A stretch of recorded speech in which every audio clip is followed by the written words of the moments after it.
मेरे प्यारे देशवासियों, मन की बात में आप सभी का एक बार फिर बहुत बहुत स्वागत है। आज इस चर्चा को शुरू करते हुए मन मस्तिष्क में कितने ही भाव उमड़ रहे हैं। हमारा और आपका मन की बात का ये साथ अपने 99 पायदान पर आ पहुंचा है। आमतौर पर हम सुनते हैं कि 99 का फेर बहुत कठिन होता है। क्रिकेट में तो नर्वस 90 को बहुत मुश्किल पड़ाव माना जाता है। लेकिन जहां भारत के जन जन के मन की बात हो, वहां की प्रेरणा ही कुछ और होती है। मुझे इस बात की भी खुशी है कि मन की बात के 100वें एपिसोड को लेकर देश के लोगों में बहुत उत्साह है। मुझे बहुत सारे संदेश मिल रहे हैं, फोन आ रहे हैं। आज जब हम आजादी का अमृतकाल मना रहे हैं, नए संकल्पों के साथ आगे बढ़ रहे हैं, तो 100वें मन की बात को लेकर आपके सुझावों और विचारों को जानने के लिए मैं भी बहुत उत्सुक हूँ। मुझे आपके ऐसे सुझावों का बेसब्री से इंतजार है। वैसे तो इंतजार हमेशा होता है, लेकिन इस बार ज्यादा है। आपके ये सुझाव और विचार ही 30 अप्रैल को होने वाले 100वें मन की बात को और यादगार बनाएंगे।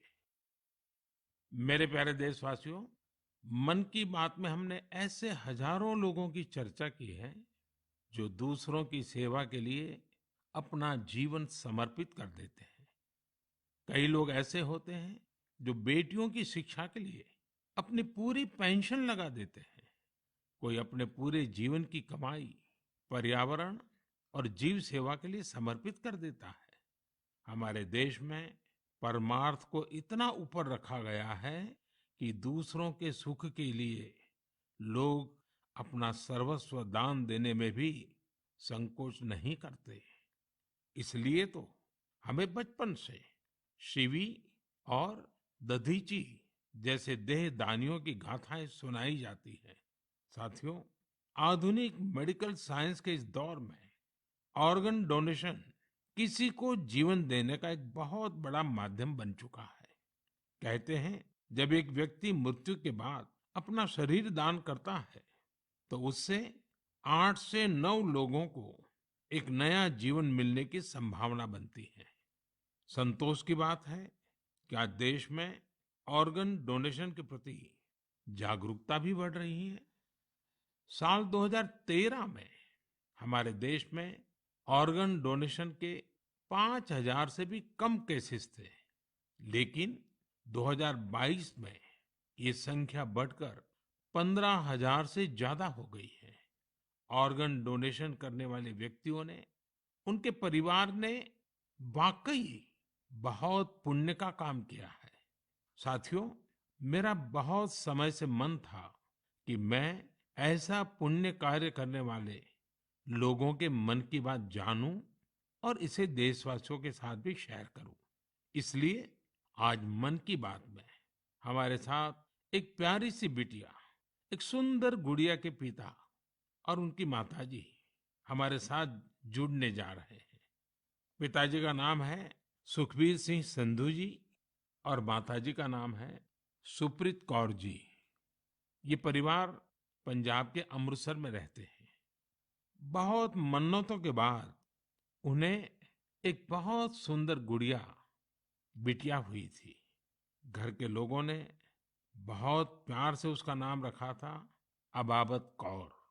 अबाबत का अर्थ दूसरे की सेवा से जुड़ा है, दूसरों का कष्ट दूर करने से जुड़ा है।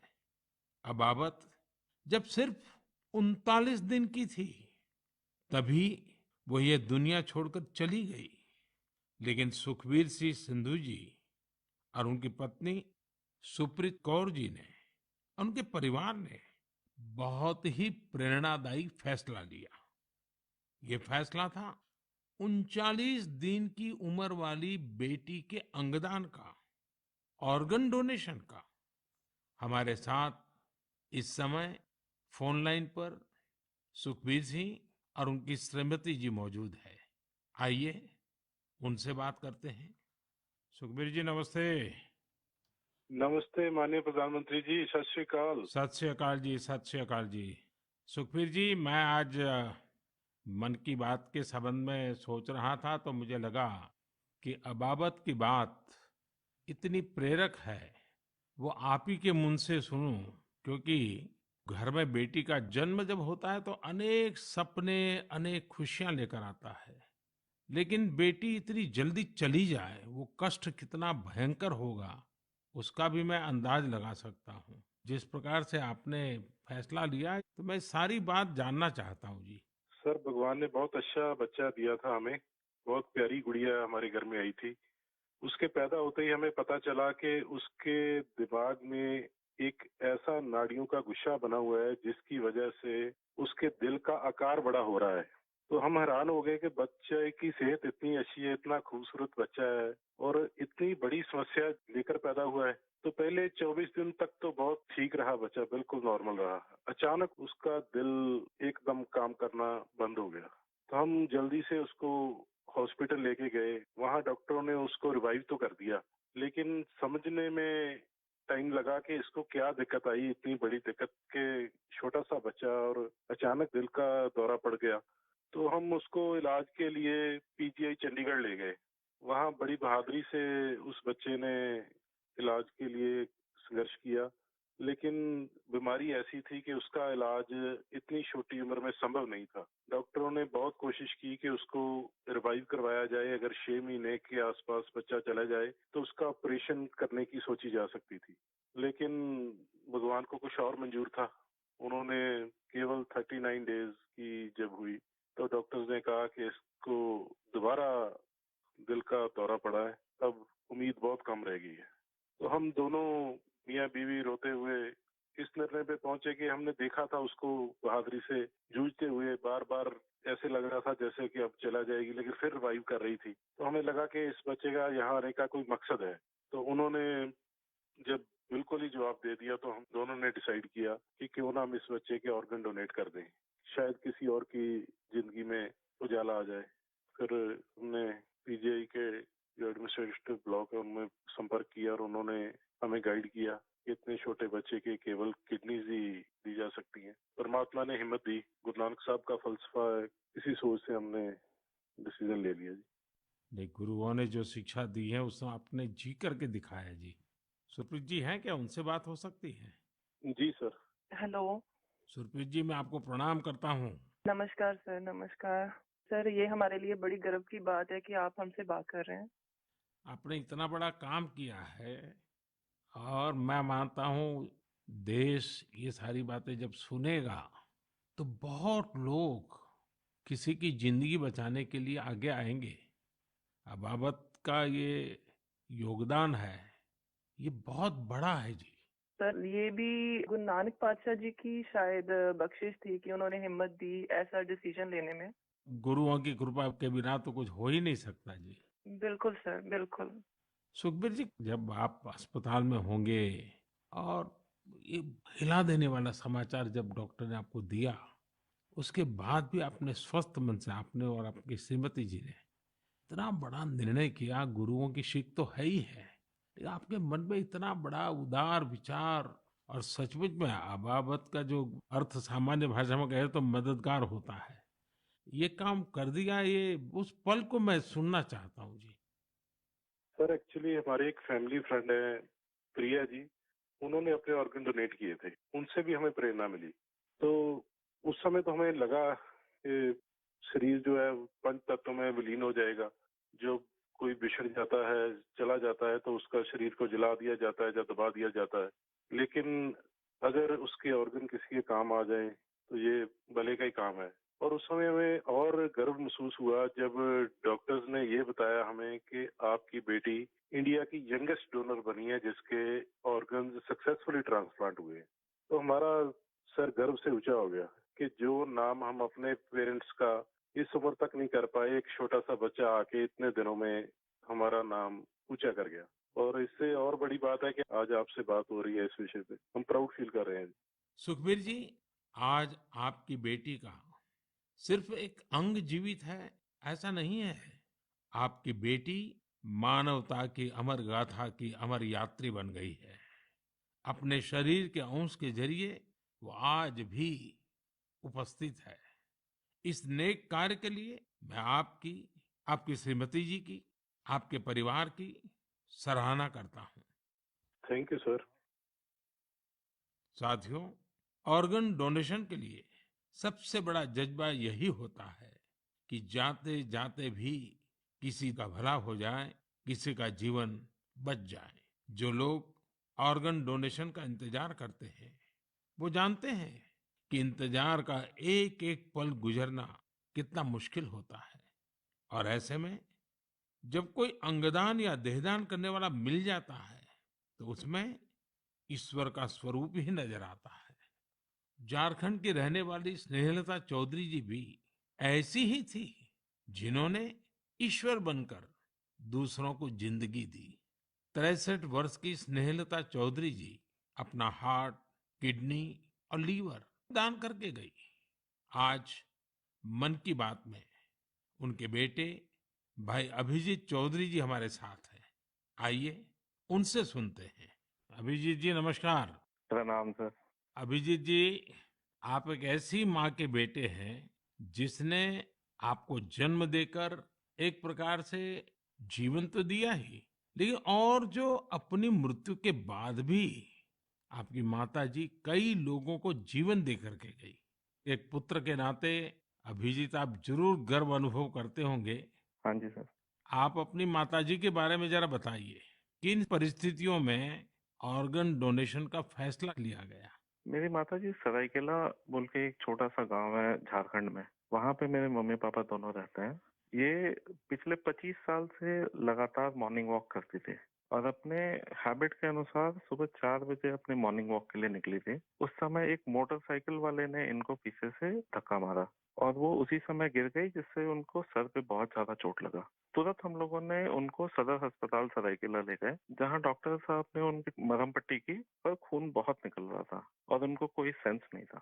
तुरंत हम लोगों ने उनको टाटा मेन हॉस्पिटल लेके चले गए। वहाँ उनकी सर्जरी हुई। 48 घंटे के ऑब्जर्वेशन के बाद डॉक्टर साहब ने बोला कि वहाँ पे चांसेस बहुत कम है। फिर हमने उनको एयरलिफ्ट करके एम्स दिल्ली लेके आए हम लोग। यहाँ पे उनकी ट्रीटमेंट हुई तकरीबन 7-8 दिन। उसके बाद पोजीशन ठीक था। एक दिन उनका ब्लड प्रेशर काफी गिर गया। उसके बाद पता चला उनकी ब्रेन डेथ हो गई है। तब फिर डॉक्टर साहब हमें प्रोटोकॉल के हिसाब ब्रीफ कर रहे थे ऑर्गन डोनेशन के बारे में। हम अपने पिताजी को शायद ये नहीं बता पाते कि ऑर्गन डोनेशन टाइप का भी कोई चीज होता है, क्योंकि हमें लगा वो उस बात को अब्सॉर्ब नहीं कर पाएंगे। तो उनके दिमाग से हम ये निकालना चाहते थे कि ऐसा कुछ चल रहा है। जैसे हमने उनको बोला कि ऑर्गन डोनेशन की बातें चल रही है, तब उन्होंने बोला कि नहीं नहीं, ये मम्मी का बहुत मन था और हमें ये करना है। हम काफी निराश थे उस समय तक, जब तक हमें ये पता चला था कि मम्मी नहीं बच सकेगी। पर जैसे ही ये ऑर्गन डोनेशन वाला डिस्कशन चालू हुआ, वो निराशा एक बहुत ही पॉजिटिव साइड चला गया और हम काफी अच्छे, एक बहुत ही पॉजिटिव एनवायरनमेंट में आ गए।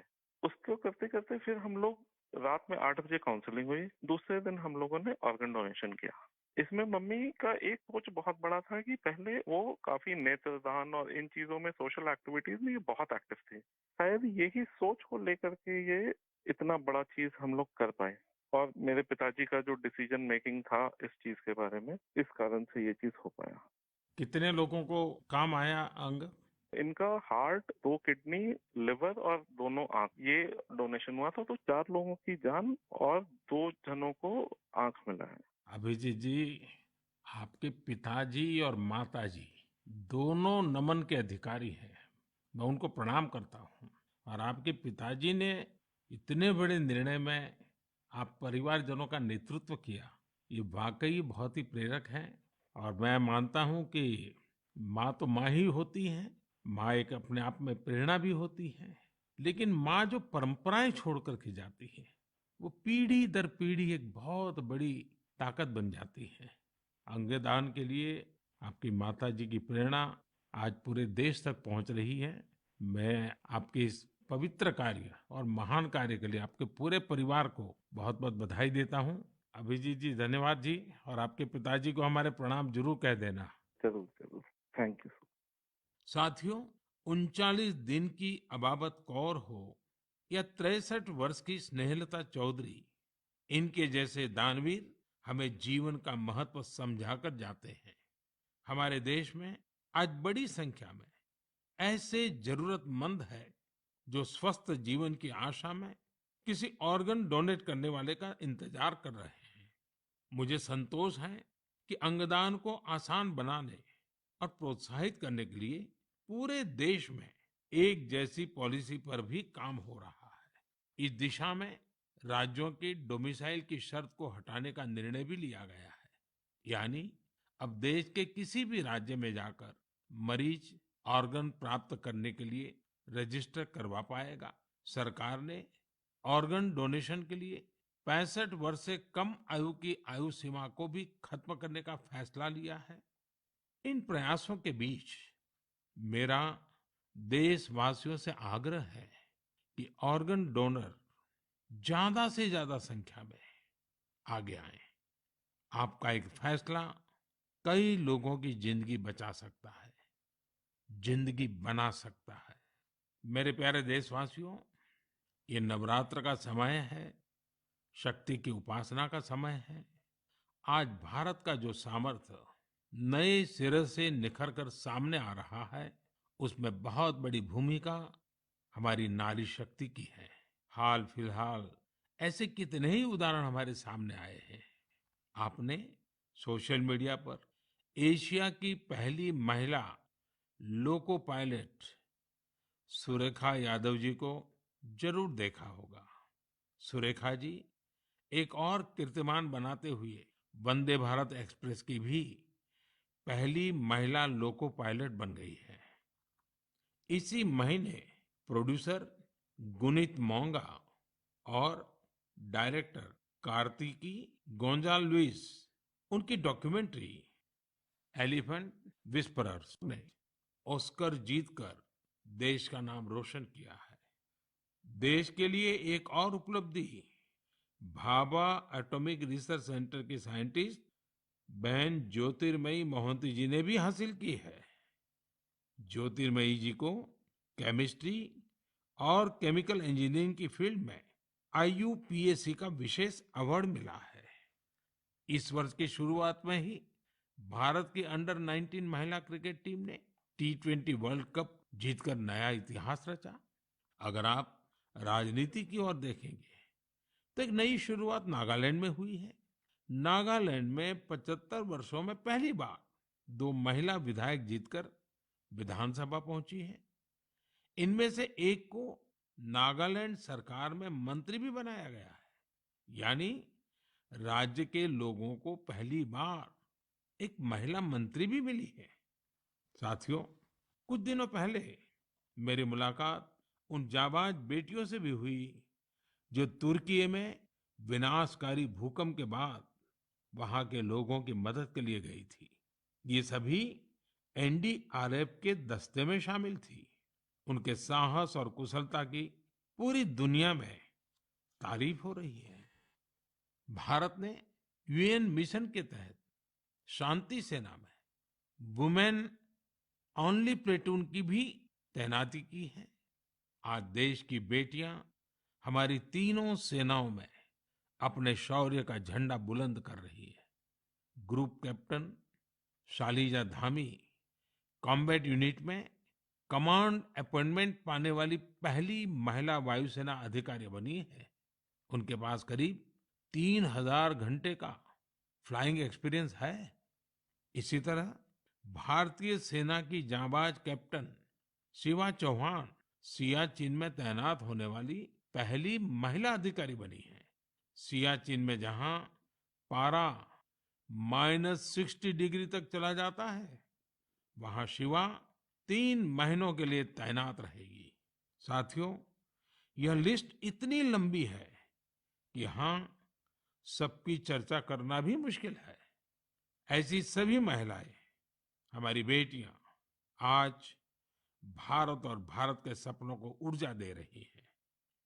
नारी शक्ति की ये ऊर्जा ही विकसित भारत की प्राणवायु है।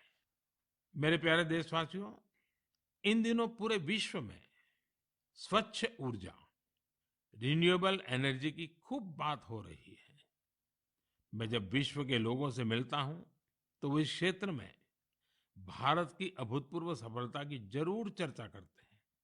खासकर भारत सोलर एनर्जी के क्षेत्र में जिस तेजी से आगे बढ़ रहा है वो अपने आप में एक बहुत बड़ी उपलब्धि है। भारत के लोग तो सदियों से सूर्य से विशेष रूप से नाता रखते हैं। हमारे यहाँ सूर्य की शक्ति को लेकर जो वैज्ञानिक समझ रही है, सूर्य की उपासना की जो परंपराएं रही है, वो अन्य जगहों पर कम ही देखने को मिलते हैं। मुझे खुशी है कि आज हर देशवासी सौर ऊर्जा का महत्व भी समझ रहा है और क्लीन एनर्जी में अपना योगदान भी देना चाहता है। सबका प्रयास की यही स्पिरिट आज भारत के सोलर मिशन को आगे बढ़ा रही है। महाराष्ट्र के पुणे में ऐसे ही एक बेहतरीन प्रयास ने मेरा ध्यान अपनी ओर खींचा है। यहाँ एमएसआर ऑलिव हाउसिंग सोसाइटी के लोगों ने तय किया कि वे सोसाइटी में पीने के पानी, लिफ्ट और लाइट जैसी सामूहिक उपयोग की चीजें अब सोलार एनर्जी से ही चलाएंगे। इसके बाद इस सोसाइटी में सबने मिलकर सोलर पैनल लगवाए। आज इन सोलर पैनल से हर साल करीब 90,000 किलोवाट आवर बिजली पैदा हो रही है। इससे हर महीने लगभग 40,000 रुपए की बचत हो रही है। इस बचत का लाभ सोसाइटी के सभी लोगों को हो रहा है। साथियों, पुणे की तरह ही दमन दीव में जो दीव है, जो एक अलग जिला है, वहां के लोगों ने भी एक अद्भुत काम करके दिखाया है। आप जानते ही होंगे कि दीव सोमनाथ के पास है। दीव भारत का पहला ऐसा जिला बना है जो दिन के समय सभी जरूरतों के लिए 100% क्लीन एनर्जी का इस्तेमाल कर रहा है। दीव की इस सफलता का मंत्र भी सबका प्रयास ही है। कभी यहाँ बिजली उत्पादन के लिए संसाधनों की चुनौती थी। लोगों ने इस चुनौती के समाधान के लिए सोलर एनर्जी को चुना। यहाँ बंजर जमीन और कई बिल्डिंग्स पर सोलर पैनल्स लगाए गए। इन पैनल से दीव में दिन के समय जितनी बिजली जरूरत होती है उससे ज्यादा बिजली पैदा हो रही है। इस सोलर प्रोजेक्ट से बिजली खरीद पर खर्च होने वाले करीब 52 करोड़ रुपए भी बचे हैं। इससे पर्यावरण की भी बड़ी रक्षा हुई है। साथियों, पुणे और दीव उन्होंने जो कर दिखाया है, ऐसे प्रयास देश भर में कई और जगहों पर भी हो रहे हैं। इनसे पता चलता है कि पर्यावरण और प्रकृति को लेकर हम भारतीय कितने संवेदनशील हैं और हमारा देश किस तरह भविष्य की ये पीढ़ी के लिए बहुत जागृत है। मैं इस तरह के सभी प्रयासों की हृदय से सराहना करता हूं। मेरे प्यारे देशवासियों, हमारे देश में समय के साथ स्थिति परिस्थितियों के अनुसार अनेक परंपराएं विकसित होती है। यही परंपराएं हमारी संस्कृति का सामर्थ्य बढ़ाती हैं और उसे नित्य नूतन प्राण शक्ति भी देती है। कुछ महीने पहले ऐसी ही एक परंपरा शुरू हुई काशी में। काशी तमिल संगमम के दौरान काशी और तमिल क्षेत्र के बीच सदियों से चले आ रहे ऐतिहासिक और सांस्कृतिक संबंधों को सेलिब्रेट किया गया।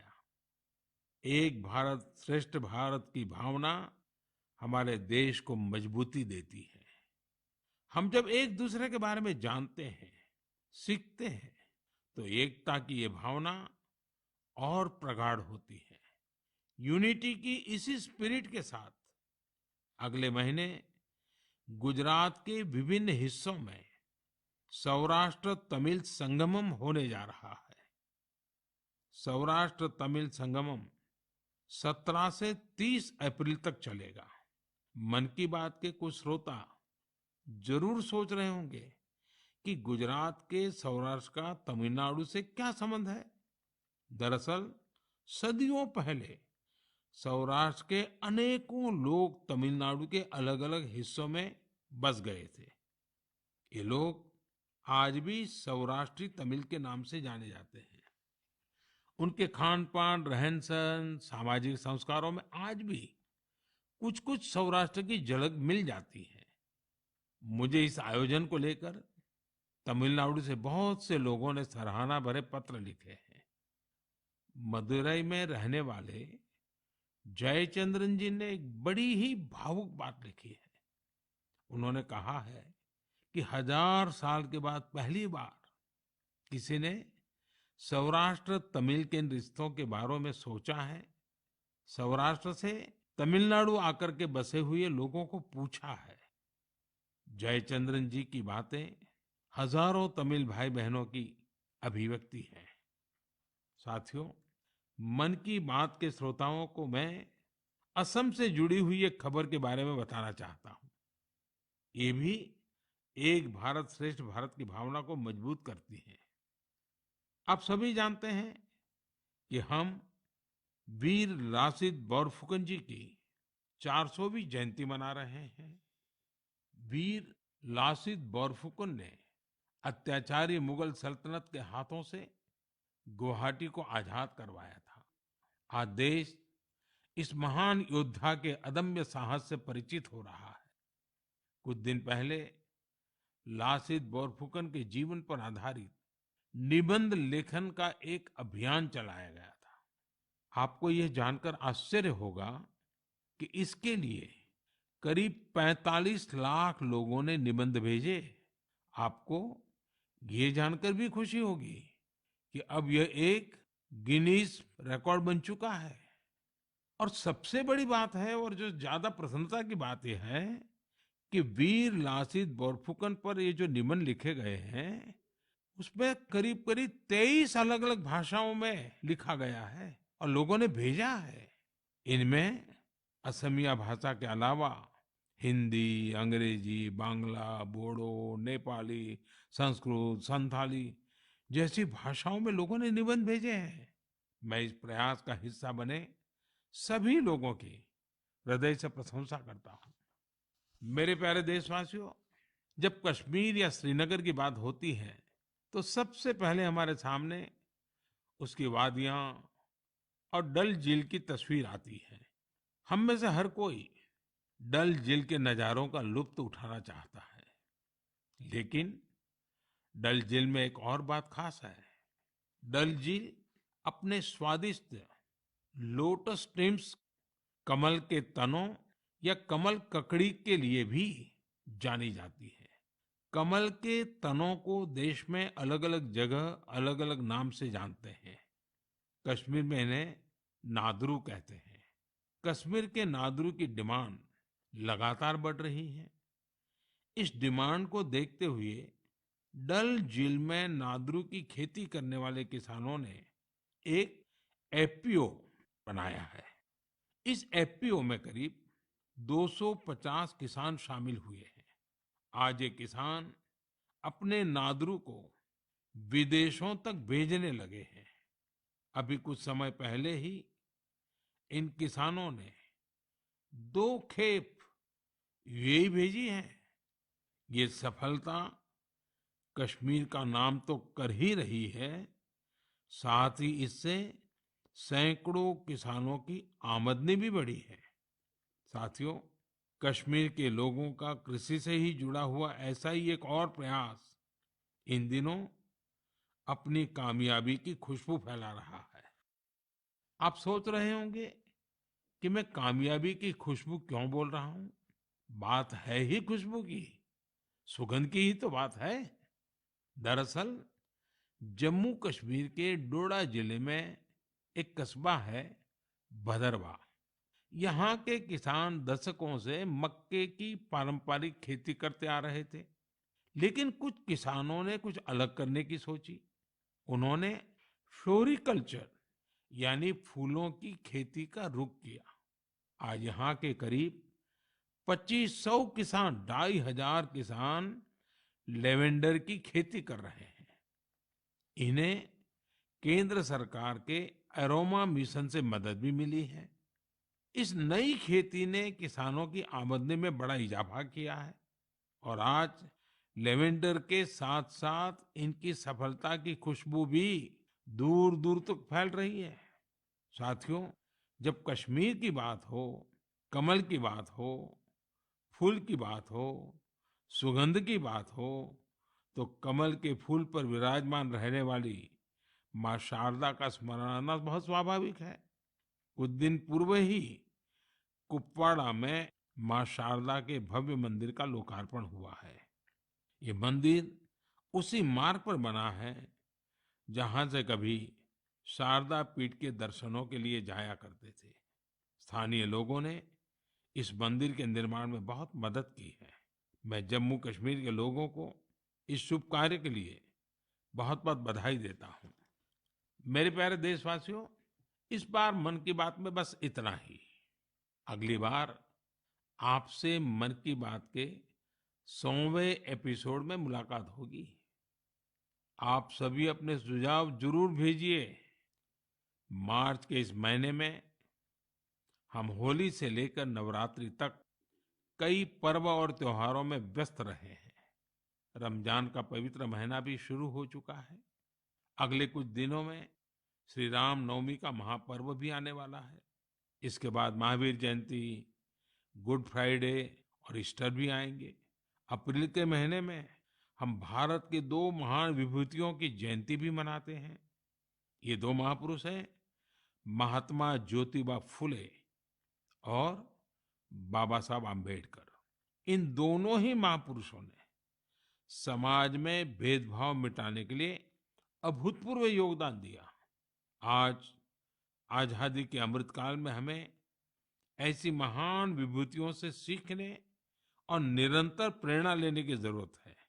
हमें अपने कर्तव्यों को सबसे आगे रखना है। साथियों, इस समय कुछ जगहों पर कोरोना भी बढ़ रहा है, इसलिए आप सभी को एहतियात बरतनी है, स्वच्छता का भी ध्यान रखना है। अगले महीने मन की बात के 100वें एपिसोड में हम लोग फिर मिलेंगे। तब तक के लिए मुझे विदा दीजिए। धन्यवाद। नमस्कार।